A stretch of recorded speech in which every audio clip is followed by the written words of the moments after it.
Movies, film, cinema. I love movies. The first injury I remember ever getting was skinning my knee in the parking lot of a disc replay. I live and breathe the visual arts. But recently I've been doing hypercam stuff and working on personal projects and then just gaming like a gamer. And there's just haven't been a lot of time to watch movies. And when I do watch movies, it's usually like with a group, and I don't want to be the one putting trash on the aux, so it's stuff that I kind of know ahead of time I or people around me will like. And as cool as that is, it doesn't feel like the real cinephile experience, I want to get dirty, I want to get grimy, I want to watch some movies that I don't know if they're going to be good or not. I want to watch movies I think are weird, and I want to watch movies I think are bad. I gotta experience. So recently, when I got the call that my grandmother exploded, rip Gram, I decided to, over the 12-hour journey back to my hometown and the following 2-week stay in my hometown, I was gonna watch some friggin' movies, man. I'm gonna, So I picked 12 movies to watch over these 2 weeks, and I watched 4 of them instead of that. And that's what this video is. So it's gonna be I'm gonna talk about them. I'm gonna talk about the movies I watched. Monkey Man. Monkey Man is a 2024 action movie starring Dev Patel, who I've kind of subtly been keeping an eye on since this film, The Green Knight, in 2021, because that was kind of on my radar, but I didn't really get a chance to watch it, unfortunately, but I heard amazing things about it. So when this movie dropped, and I immediately heard it described as Indian John Wick, I got really excited. And then when I heard later that the main character gets trained by a sect of transgender warrior monks, that got me really excited. The film follows a young man, a monkey man, if you will, seeking revenge on the man who murdered his mother and paved his paradise to put up a parking lot. It does feel like a little reductive to just label this movie Indian John Wick, because it almost has more of the energy of like a superhero origin story, like in the vein of like a Spider-Man kind of thing. The audience follows Monkey through a journey of first being kind of fearful and uncertain and kind of screwing it up a lot and getting dunked on repeatedly, and then as you watch the film, he kind of grows into being vicious and self-confident and good at murder, rather than just being Jesus with a firearm start to finish like our boy Jonathan. That being said, the movie does wear its influences on its sleeve whenever an action sequence does pop up. It has super frenetic choreography and camera work, and some pretty creative environment and weapon usage as well. The action was for sure the highlight of the movie for me, and I did feel like the movie dragged a little bit getting to those scenes, but once they got there, they always felt worth it. The only thing that really didn't land for me is the training montage. Monkey starts out getting pretty reamed at every turn, and almost dies because of that, at which point he is saved by those transgender warrior monks that I mentioned earlier.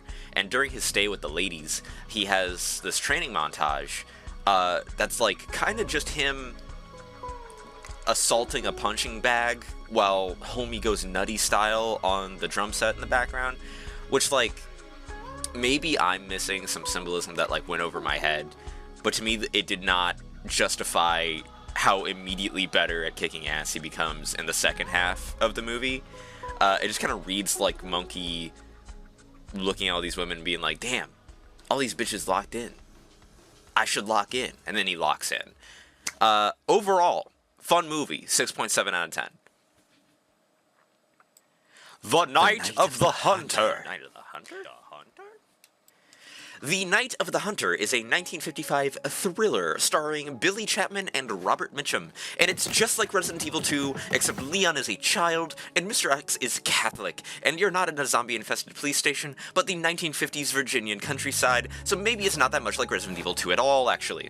So the movie opens with a man running from the law with $10,000 burning a hole in his pocket. He hides the money somewhere that only his two children, John and Pearl, know about, and makes them promise to never tell where it is. He is then promptly arrested and executed, but not before accidentally mentioning the money's existence to his cellmate, a preacher by the name of Harry Powell. Powell breaks out of prison somehow and goes looking for the money, and bada bing, we got a friggin' narrative, baby.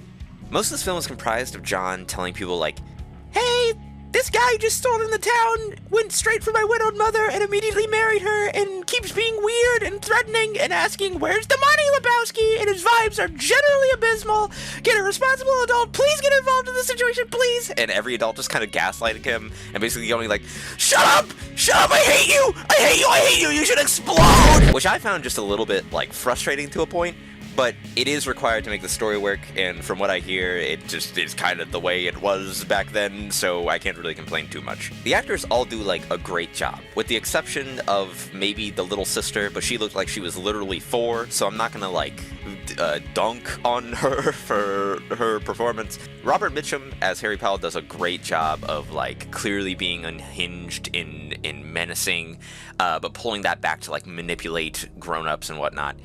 Also, special shout out to the Spoons. They got Hannah and I to actually genuinely laugh out loud at a couple points. The highlight of this film, though, this movie has some of the most masterful lighting and composition work I think I've ever seen. Constantly made me go, I know how this would be done now. I have no clue how they did this in the 1950s. Just mesmerizing stuff to look at. Overall, great film. Definitely worth a watch if you have an eye for old movies like it all. 7.8 out of 10. Cast a deadly spell. Cast a deadly spell. Cast a Deadly Spell is a 1991 horror noir starring Fred Ward as Harry Philip Lovecraft, a classic noir detective with a bad outlook on life and a worse tie. Down on his luck,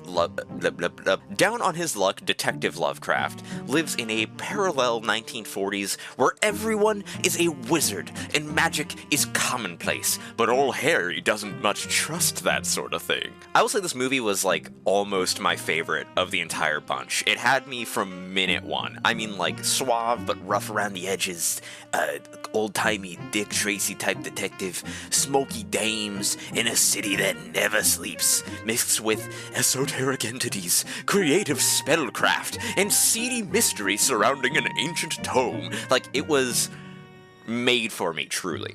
Also, the movie is, like, pretty genuinely funny in a few places, but, like, never while compromising the overall tone of the story. It has, like, kind of a lot going on genre-wise. Like, one moment it'll be, like, some pretty genuinely upsetting to look at, like, horror magic stuff going on, and then it'll be, like, some goofy, silly type fantasy, like, goblins and gremlins, and then it'll be, like, real, like, classic, like, smoky noir stuff. But it does a pretty good job of, like, interlacing all of those aspects together without making any of them feel too jarring.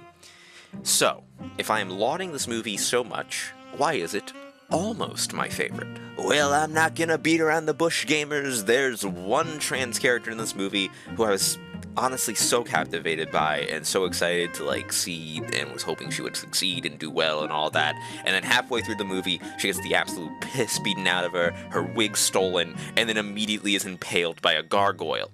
Now, I'm not gonna be the friend that's too woke. I know the 90s were a different time, but I cannot act like this did not heavily sully the experience for me. And if that is not enough, the movie ends with the villain being thwarted because a corrupt, pedophilic, I guess, cop banged his underage virgin sacrifice, which, like, I don't know why you would do that. Why do that? Like, why, if you're writing a script, why do that? Overall, it's like, I guess I still recommend the movie because it's got some neat stuff going on, but, like, just know, like, it's a 90s film and, like, a direct-to-TV one at that, so, like, just know what you're getting into. For me, 5.5 out of 10. How many angry men? 12 angry men. 12 angry men. That's a lot of angry men. About a dozen of angry men. 12 Angry Men is a 1957 court thriller starring Henry Fonda and, like, 11 other dudes. The story follows a jury attempting to reach a decision on a case regarding a young boy from the slums who allegedly murdered his father. This is one of those movies where you see it and you kind of go like, you know, maybe those pretentious cinephiles are onto something, because movies just kind of are all worse than this now. From the first moments of this thing, the cinematography and lighting and composition are just strung together to make literally just like hallways of a court and a single room full of like shitty old white guys look just beautiful. Everything is like just textured and rich and vibrant in a black and white film, and it's just amazing.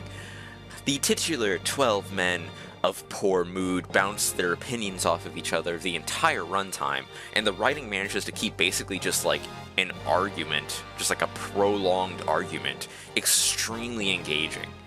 I almost don't even know what to say about this movie. That wouldn't just be me just gushing on repeat about how good it is. If you take nothing else away from this video, take this, alright? If you have even a mild artistic interest in film, or have ever watched debate YouTube, please go watch this one. It will not disappoint. So those are my most recent watches. If you like seeing my film opinions, I have a Letterboxd with a pretty large back catalog of reviews, and I'm, pretty active on there. And if you think I'm a film charlatan who should never speak on film again, leave a comment or something. I don't know, I'm not your mom. Anyway, that's it. That's my video. Bless up, gang.